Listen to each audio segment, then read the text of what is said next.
Okay, what's up guys? Welcome back to the channel. We have got some huge news. We've got two fresh new builds coming to the channel. Now I'm going to drop some images on screen here and you guys can guess in the comments as to what you think these two new bikes are going to be. I'll give you a couple of hints. They are both super bikes and one of them is slightly more powerful than the other one. But I'm not going to tell you the country of origin because then you're going to guess them straight away. So have a guess, let me know what you think, drop a comment below.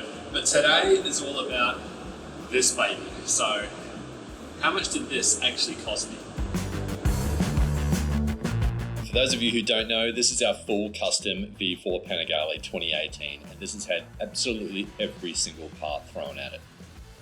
And if you've never seen this build before, I suggest you check out this video. I'll put a link up here. Either way, that's the full build and that will tell you the entire story. But today we're just going to focus on the cost. But there's also a backstory to that. So I bought this bike for my 40th birthday. That's going back 4 years ago. Yes, I know I'm old, but this was a present to myself just to say, well done. And I got this bike for, at the time, it was during the whole COVID area.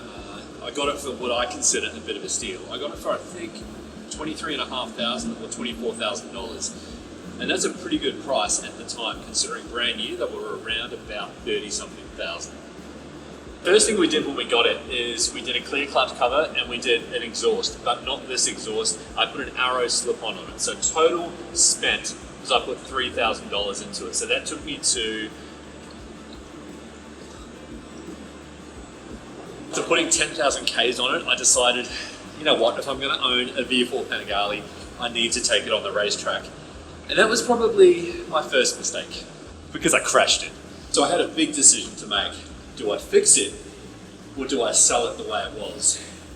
Okay, so this is going to surprise you, but first thing I did after I'd made that decision to build a race bike is I stripped everything off this bike that I knew I wouldn't need.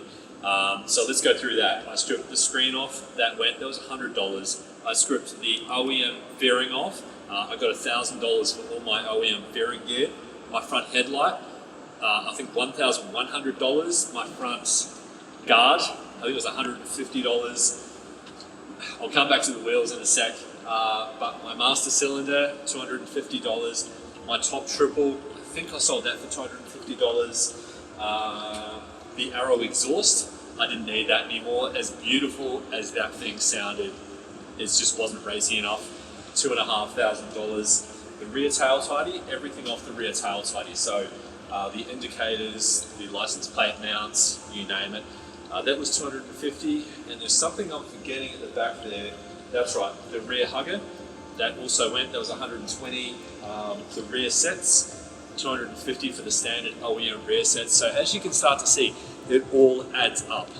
So the wheels actually went to a good friend of mine. I sold them for I think $2,000, probably a little bit light on compared to what they were worth back then. So I think all up, I recouped $9,000, and that's huge when you're stripping a bike down because that really set me up to be able to actually think, how am I going to then build this bike up into a performance bike? Okay, so next step was I needed to start sourcing all of the race gear. There's actually a couple of things I forgot to mention. The front and the rear subframes both got sold as well for the same price that I paid for the race subframes. So it was a dollar for dollar match, and that was just awesome. So things we have done to this bike and how much it costs. Now I'm going to put an update amount on screen here as to where I'm currently at. So again, $24,000 roughly.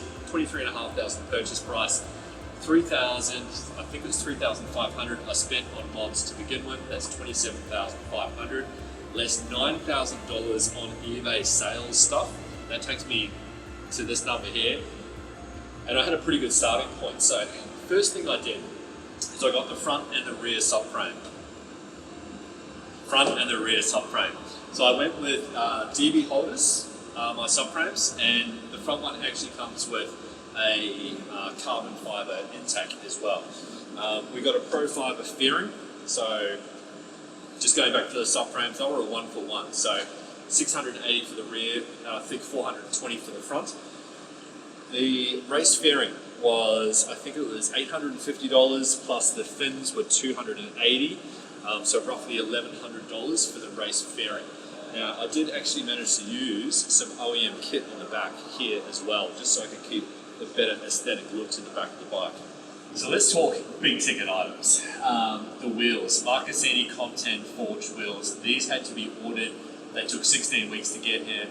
They were around about a $5,000 price tag on these wheels to get them imported by the time you pay import duties and everything in Australia.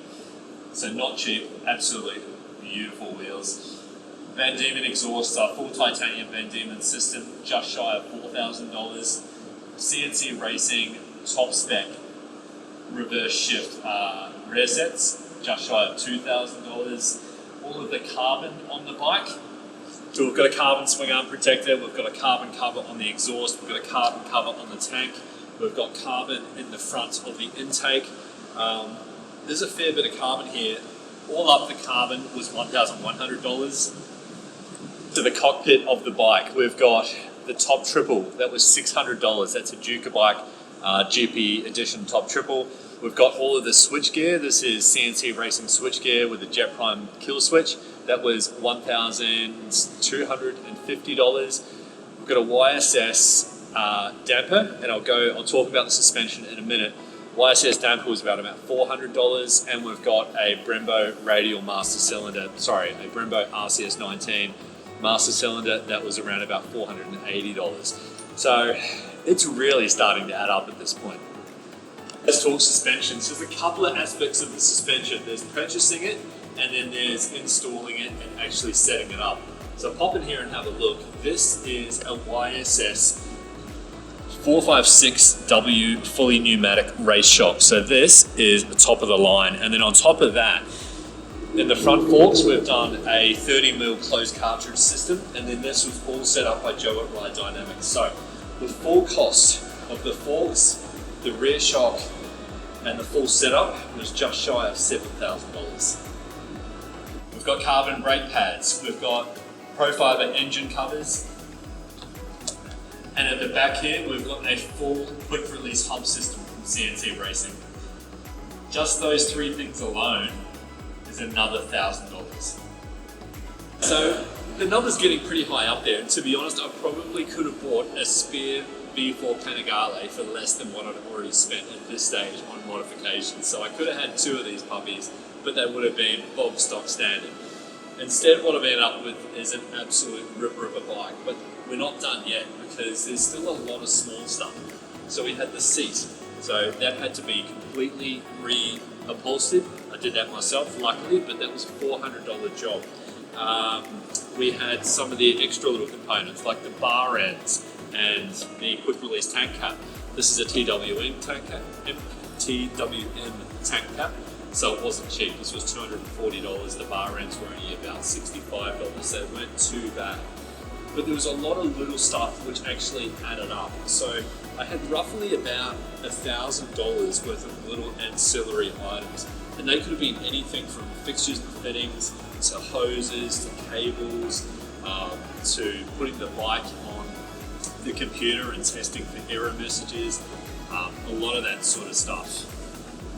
Now, some of you have probably heard of Car Design, KAR Design. This guy is absolutely famous. He's got his own YouTube channel. He's a genius when it comes to designing superbikes. So I actually paid him to design this bike for me. So there's another cost. So last but not least, we had to address power and performance. So we'd already had Joe from Ride Dynamics set up the suspension for a 95 kilo rider, but the engine was still completely standard. I mean, apart from an AIS delete, EVAP delete, and a few other little deletes we put in there, some of that $1,000 of extra gear, we still only had the base horsepower numbers. So we took it to Brett at Motor Garage and we dynoed this puppy. So that was another $1,000, including the filters required to really free up that engine. But it helps. 206 horsepower, 206 brake horsepower at the wheel. So that's pretty phenomenal for one of these bikes. So there you have it. The purpose of that was not to scare you. It was just to let you know what one of these builds really costs. But yeah, it was an experience. And now I'm actually selling this baby. So she's up on the block to be sold. And one of the new projects that we've got coming will more than likely become my daily tracker. So keep your eyes peeled, like, subscribe, you know the drill, because you're going to want to see those builds as they roll up. Okay, now it wouldn't be a bike video again if I hadn't started it, so let's hear it.